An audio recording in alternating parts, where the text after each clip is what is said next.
Hey everybody, so today we're going to talk about the Nintendo Entertainment System, the NES. This is the most important video game console in my gaming history.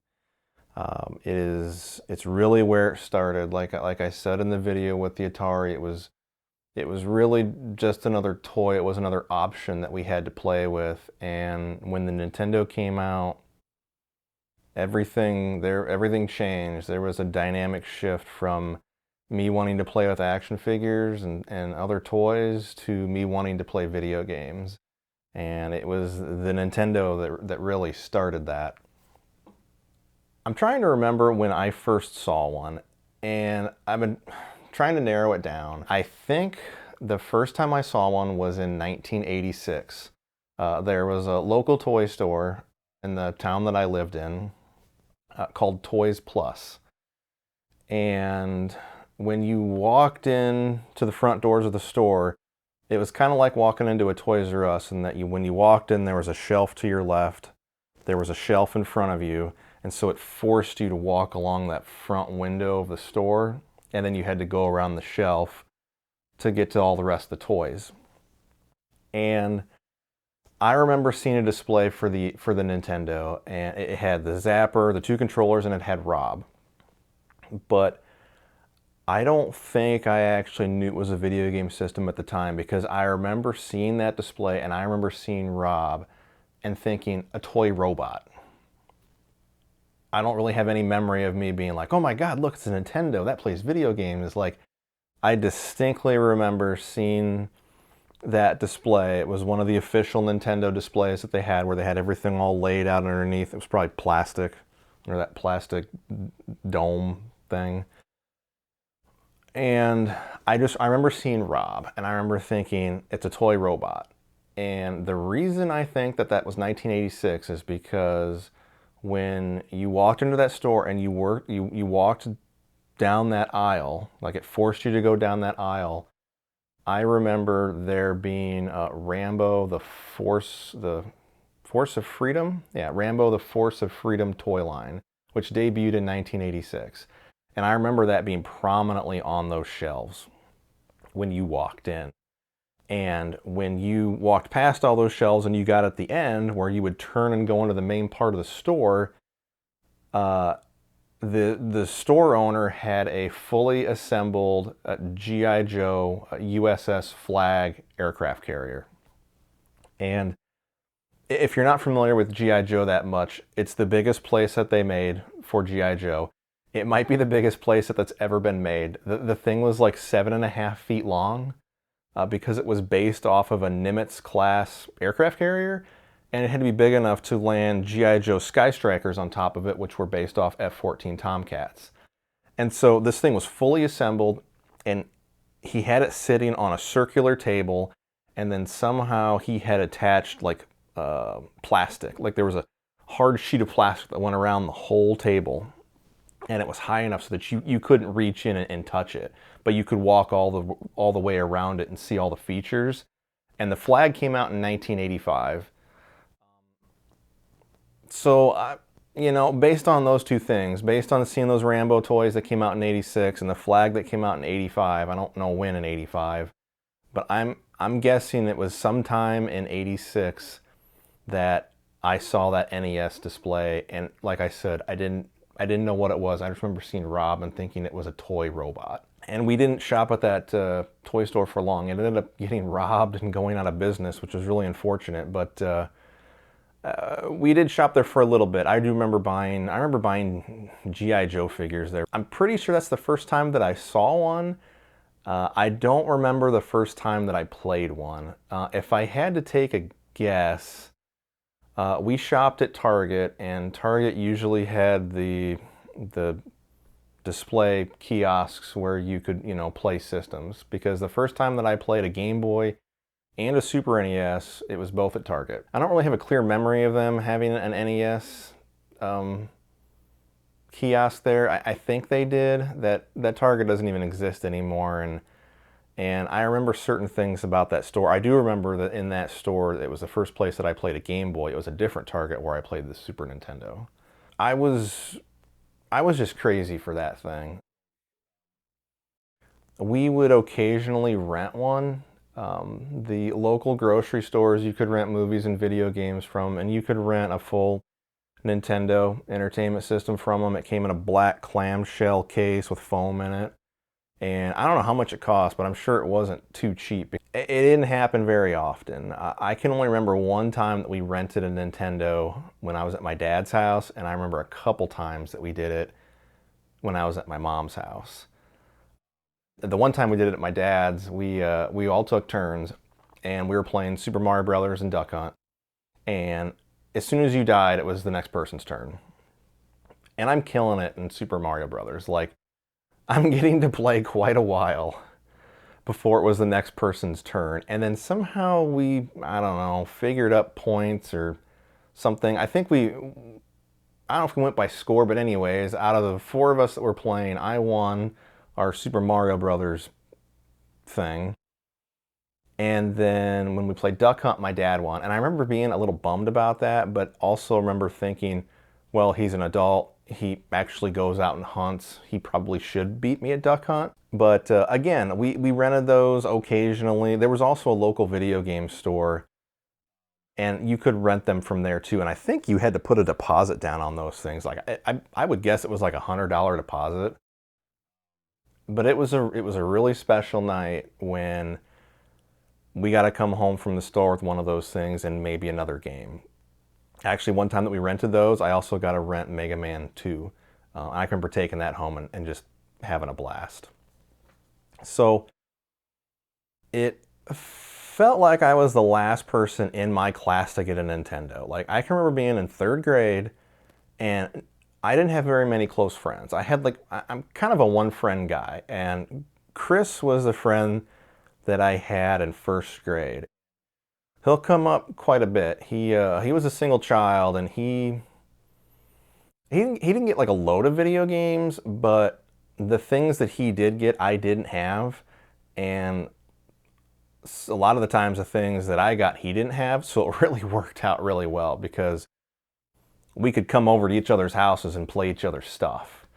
He definitely had an influence on my gaming history in numerous ways, which we'll talk about later. Chris didn't have an NES yet, but I'm not kidding you. It's like I didn't talk to every kid in my classroom, but it seemed like every single kid that I did talk to, oh yeah, I got an NES. And I mean, I can remember it just eating away at me. Like, I wanted this thing so bad. I can remember we were drawing pictures that we were going to hang up on the wall in third grade, and I don't know what the requirement was, but I remember drawing an NES. I drew the front of it, and that got hung up on the wall. I was one of the few people that actually drew like a video game related thing, and I don't even have an NES yet. So who knows if those kids all had them or not, but I can remember feeling like, my God, I am the only kid who doesn't have a Nintendo, and that's not fair. Chris eventually did get a Nintendo. I know it was '89 that he got his Nintendo, and I'm pretty sure his birthday was in like late April. And he ends up getting a Nintendo.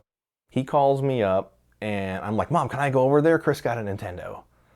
You know, finally, my friend like had a Nintendo. I had a source that I could go to and pretty much always play Nintendo, because you didn't always get it if you went to the grocery store or the video game rental store because they were out. So like, this was huge for me.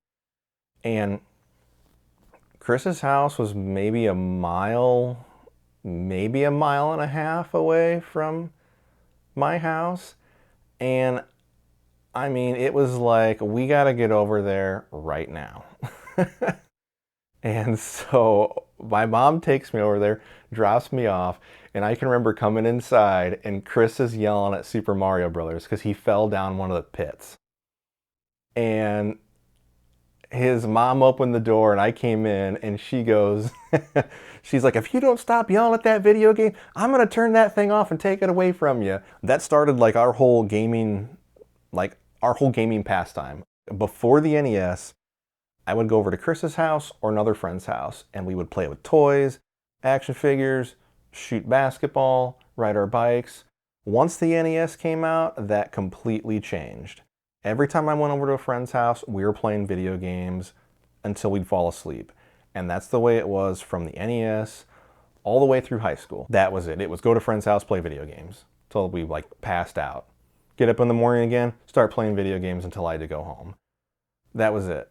Like, video games changed my choice of activity during free time immensely. It was watch TV and play video games. But if we were at a friend's house, it was always playing video games.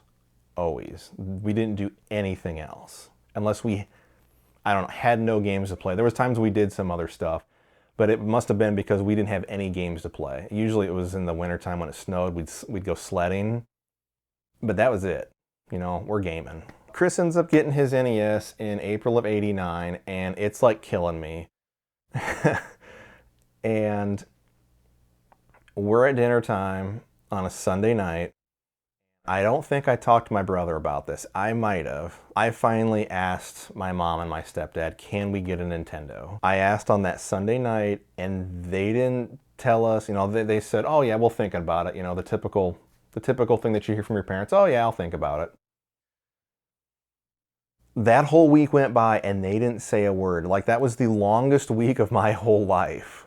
I wasn't sleeping well because all I could think about was getting that Nintendo. And then I think they told us on Friday night because we got it the very next weekend. Probably on Saturday, maybe Sunday, but probably Saturday. So they tell us, we decided we're going to get you that Nintendo. They were going to buy us a Nintendo action set. So you got Super Mario Brothers, Duck Hunt, Zapper, and the 2 controllers. And then I wanted a copy of Teenage Mutant Ninja Turtles because I like the Turtles. And they were fine with that. So I get on the phone and I start calling stores to see who's got what.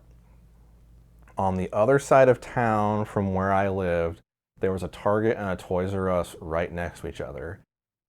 And the Target had the NES, but they didn't have Turtles, and Toys R Us had a copy of Turtles, but I don't remember if they had any Nintendos. I called them, and specifically for Toys R Us, they were like, this is the last one we have. So, like, my blood is on fire. Like, my blood's boiling. Like, we got to get to the other side of town right now. Like, there's no dilly-dallying. We need to go. And that was probably the longest drive on the other side of town, which, I mean, to drive that now, it's like 25 to 30 minutes, you know, but as a kid, I mean, it felt like an hour. It felt like going to that side of town. It felt like forever. So we drive over there, we go to Target first, we get the NES, and then we go over to Toys R Us. And buying video games at Toys R Us was it was unique. It wasn't like buying video games anywhere else. So, actually, the store itself, I guess, was unique. When you walked into my Toys R Us, there was 2 doors on the outside of the store, and the set of doors on the right side was the entrance.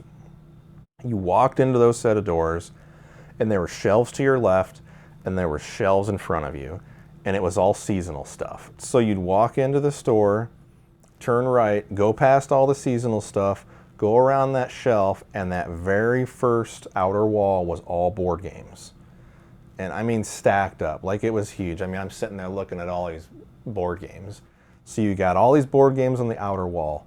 The other side of that aisle was glass cases where they had all the consoles on display. The next aisle over was where all the video games were at. And you'd walk up to this placard which had the cover art of the box on the front, and you could lift it up and flip it over and look at the back side. And then below that there was a plastic pouch, and it said on the pouch the price of the game, and then there was like little slips or vouchers inside of it, and you'd grab your slip. And the rest of the layout of that store, I remember boys' toys were in the back, so was the clearance section. Bikes were in the middle, Legos were the far outer wall all the way on the other side of the store, and girls' toys must have been up towards the front. Like there'd be the cash registers, you know, an aisle, and then all the girls' toys must have been up there. I can't really remember, but you grab your slip for the game that you want, you go up to the cash register, you pay for it, and when you walk through the cash register aisle thing, you turn right, and They tell you, you know, you pay for it, they tell you, you go pick it up at the cage. And it's literally a cage. Like, it had chicken wire in the windows. And I don't know why, but it had chicken wire in the windows. You walked up to the service window and you gave them the slip, and they would go grab your game off the shelf, bring it back to you, and you got your game and you left. Like, I don't know, it was like those things were under lock and key. It was like the Fort Knox of retail video games. I don't get it, because no other place was like that. The other stores, I mean, I think at KB toy stores, like, all the stuff was behind the shelf, but it was like out in the open because it was behind the counter. So you could tell the guy, I want this, and he could turn around and pull it right off the peg and ring it up and sell it out. And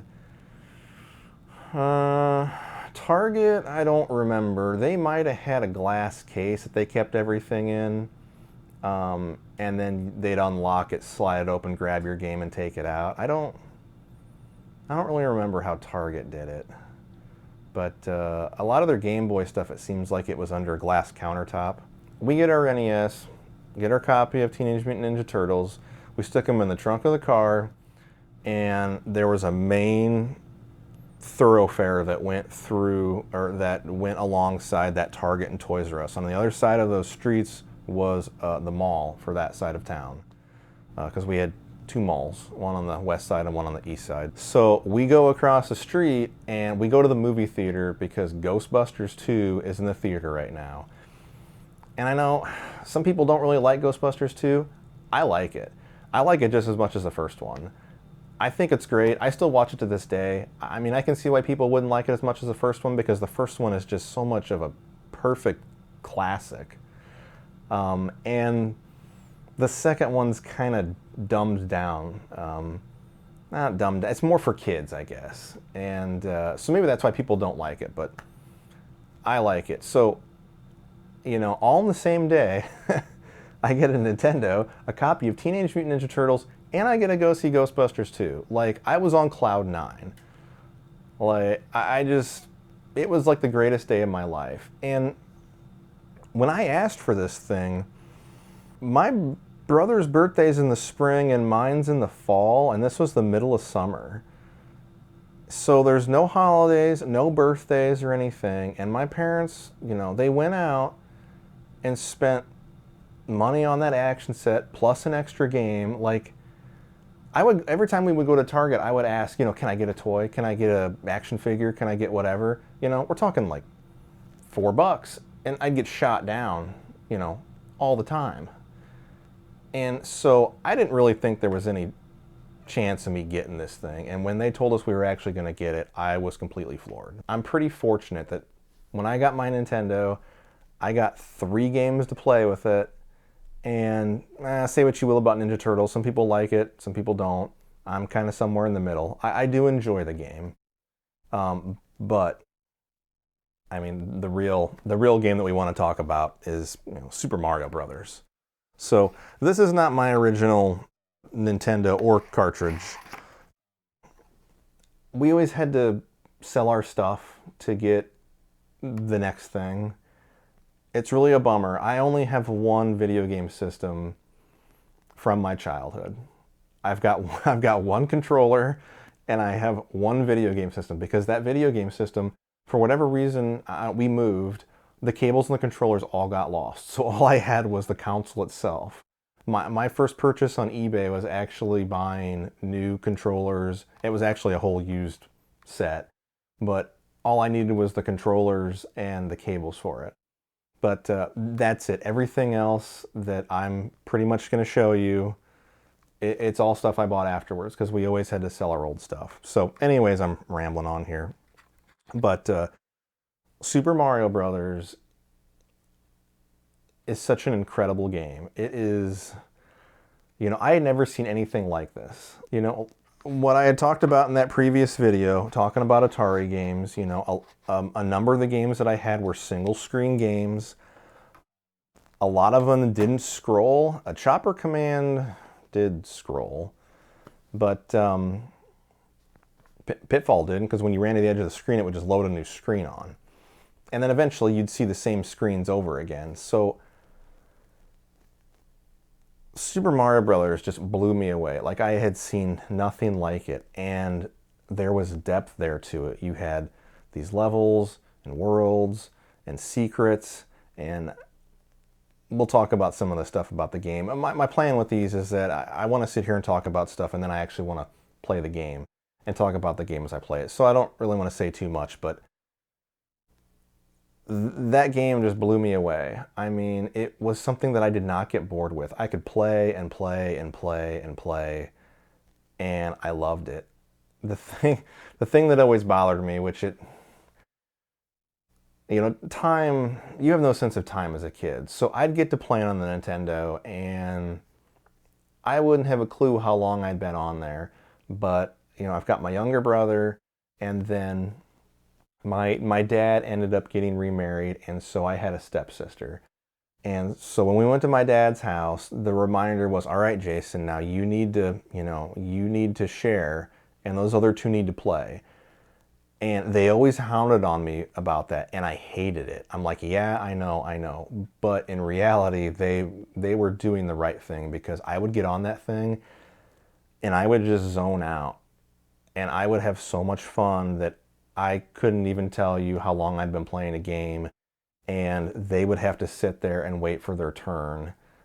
And then eventually they'd get upset and they'd go tell one of them, and then I'd get yelled at. It really used to bother me, because I'm just like, yeah, I know. I'm the only person that gets told this. Well, that was because I was the only one that had a problem with stopping to let someone else play, because I love the thing. I just absolutely fell in love with it. Changed my life. Absolutely changed my life. So anyways, I think we've probably sat here long enough to talk about this, and we should go and load up some Super Mario Brothers. So let's do that now.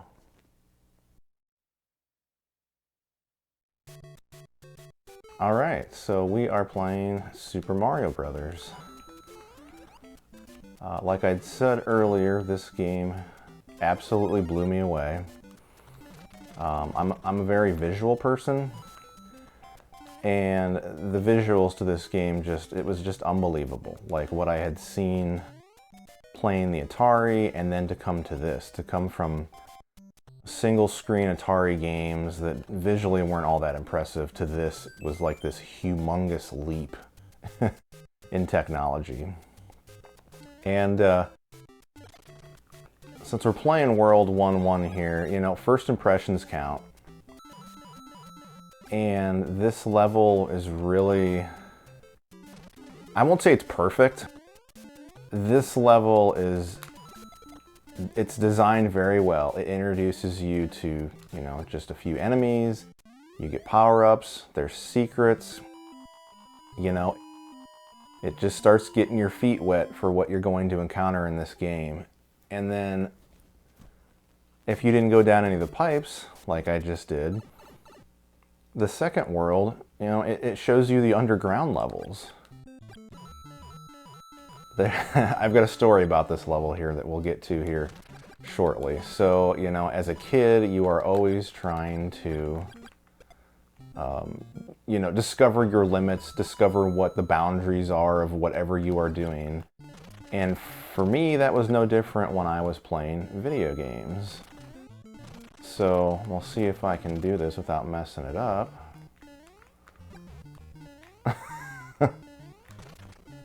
I'm sure some of you already kind of know what I'm trying to do here. So I eventually made my way up here. And, 9-year-old me is thinking, oh man, I'm not supposed to be up here. This is where it says the score and how many coins I have. You're not supposed to be able to go up there.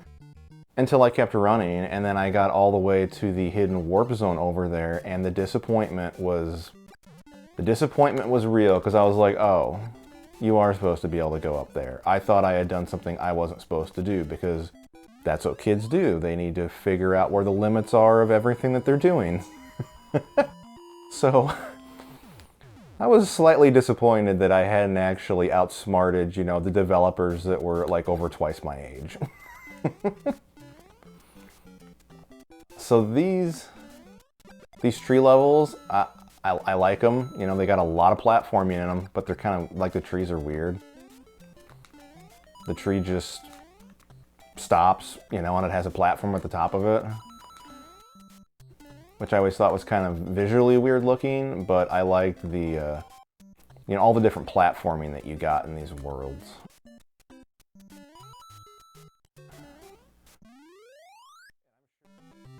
You know, all of these schoolyard rumors about the stuff that you could do in Mario, like jumping over the flagpole.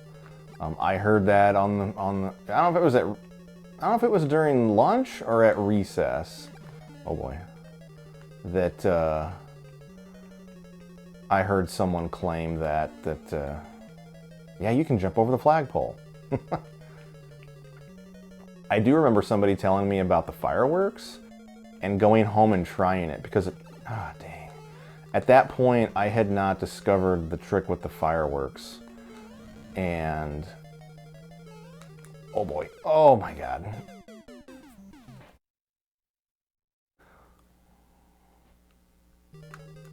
And I do remember going home and seeing if I could, you know, oh my God. I am really playing horribly. I remember going home and seeing if I could replicate the fireworks. And when I could, I was like, oh, that's awesome. There we go.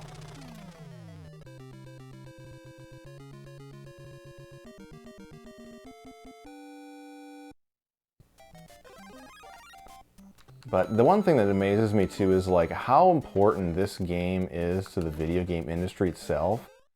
Like, Mario is one of the most popular or the most well-known characters in the world.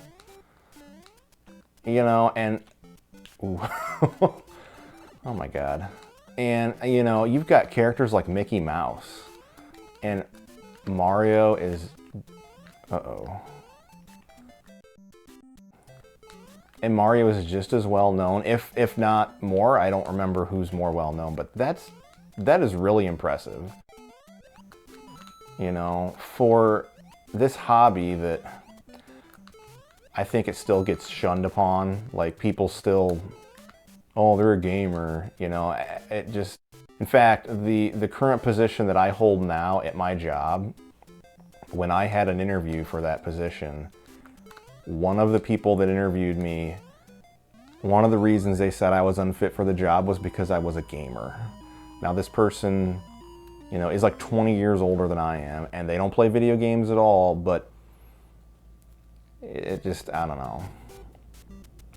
It's like everything that I've liked in my life, it always goes through this whole negative period, and some of which I experienced and some of I didn't.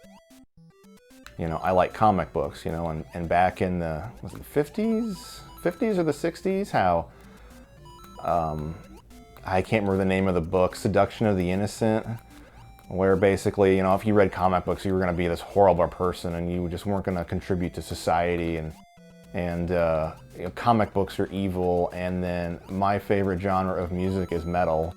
And it's like the same thing, like metal comes out and it gets popular and everybody's like, oh, this won't last, this is just a fad.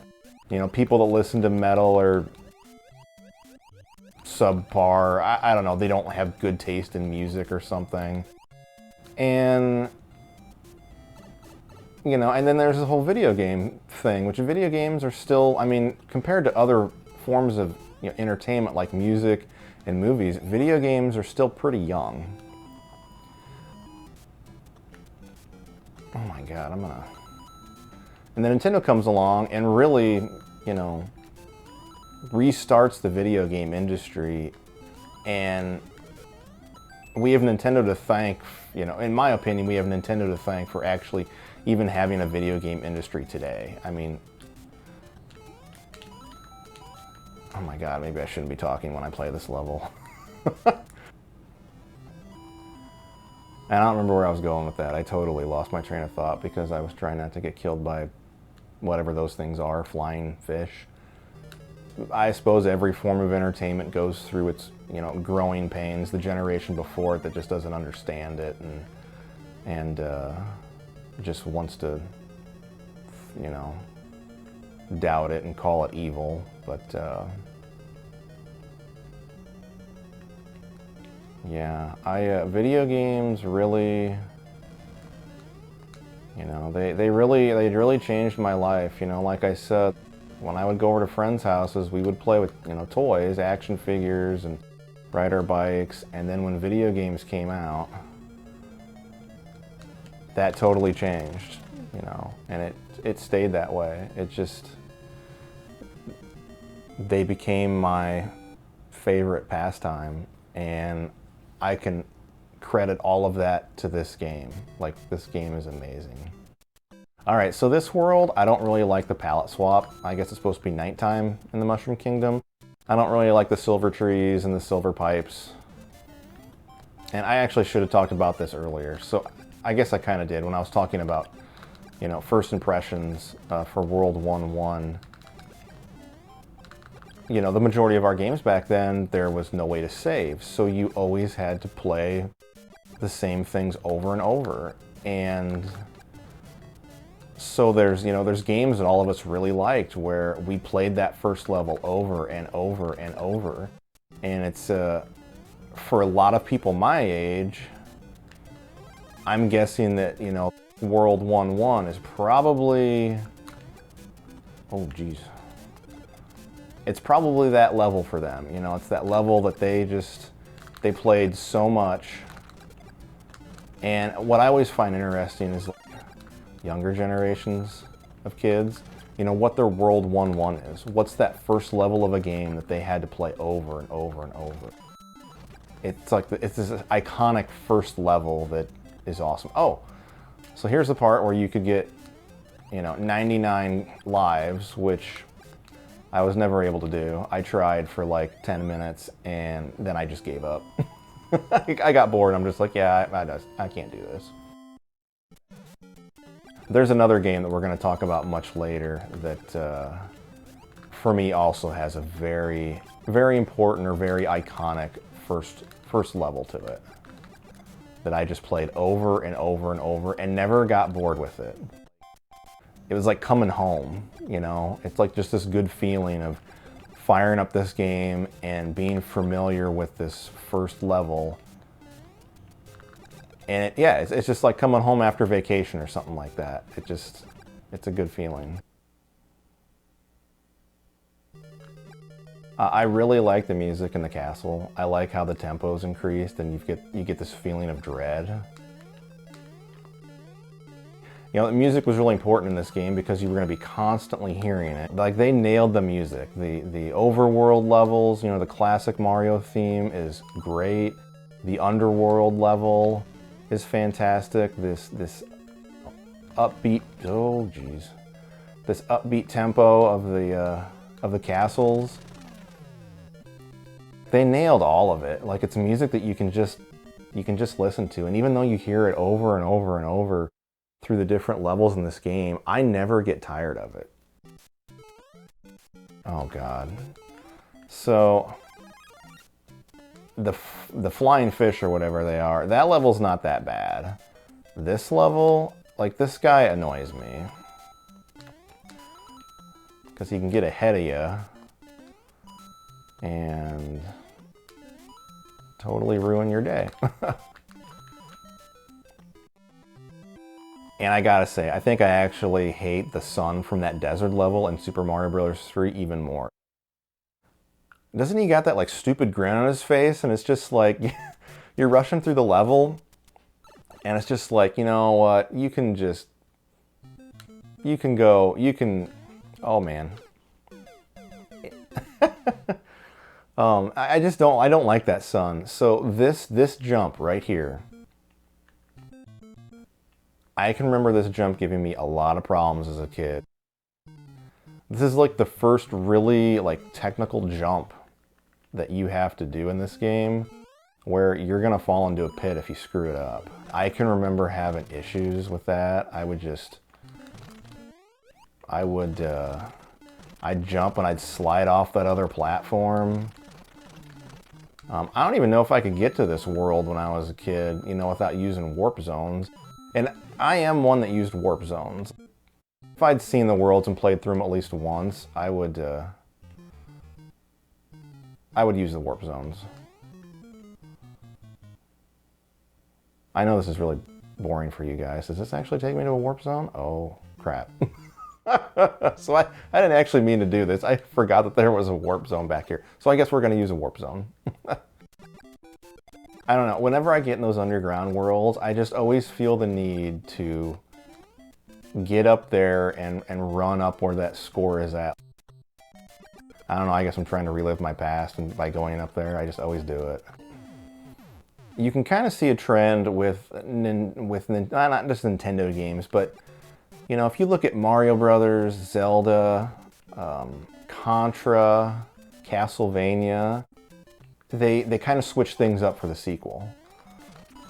And it kind of seems like the sequels were never really liked as much as, you know, the originals. Which, I mean, you look at movies and how often, you know, is the sequel better than the original movie that came out before it? Not very often. But I think it was a really good thing. So whoa, I forgot about that. I'm not a big Zelda fan. We will talk about Zelda in the future, but I'm not a big Zelda fan. But I did like how in Zelda 2 it went. I do like how it went side-scrolling because I was like, oh, I know what I need to do. I didn't really get Zelda when I first tried to play it. The thought of being able to like just go anywhere, oh my gosh. I didn't get it. But because of playing Mario, you know, side-scroller, I know, okay, all I gotta do is just keep running to the right. I think it was a good thing that they tried and they experimented, because if you look at those franchises, Mario, Zelda, Castlevania, Contra, people really liked the original format for those games, and they changed it up with the sequels, which I still think they're not bad games. And then they would end up going, ooh, wow, I almost hit that. And then they would end up going back to the original formula. But the one thing I will say is, oh, I should have died like 3 times before this. It kept the series fresh, I guess is what I'm trying to say here, without, you know, talking and dying all the time. Oh my god. Super Mario Brothers 2. We got all new characters. You know, we got new characters, new lore, and I didn't care that the game was different because I didn't know any better. Like, I'd only played the first Super Mario Brothers, so... Oh my god. So the next one comes out, and I'm just like, this is cool. And so I like that they kind of switched it up. It made things feel fresh, because when I look at the Super Mario Brothers 2 that Japan caught, it's kind of like, oh, this is the same thing. Anyways, I guess that'll do it for Super Mario Brothers, since I died and we've started over here. Thank you for watching, and we'll see you guys next time.